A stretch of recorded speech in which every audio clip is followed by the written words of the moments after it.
We also have new information tonight that you heard John Roberts ask about the origins of the coronavirus. Multiple sources say this may be the costliest government cover-up of all time by China. The belief now, you heard the chairman of the Joint Chiefs asked about it, that the intelligence was inconclusive, but there is a growing belief that the COVID-19 virus originated in the Wuhan lab, not as a bioweapon, but as China's effort to find and deal with viruses to show the world China was as good as or better than the U.S. on that front. It's believed that the virus was bat to human, and then the human, patient zero, worked at the lab, went into the population in Wuhan, and the virus quickly spread from there.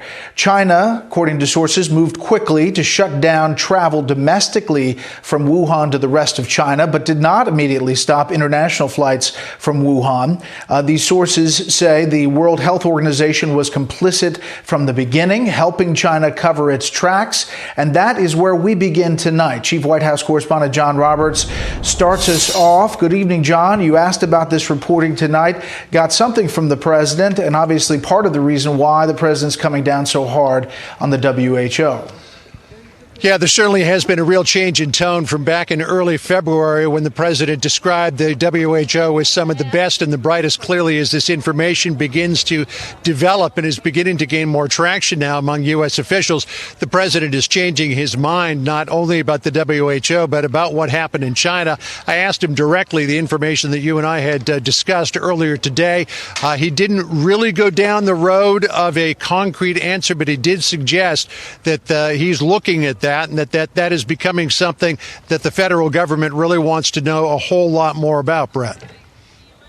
Obviously, China has pushed back about this line. The WHO came out publicly and said they were disappointed in the U.S. decision. But the president appears to be at least warming up to this line of thinking. And really, the origins of this virus become a big, big story if it all pans out, as these sources are saying.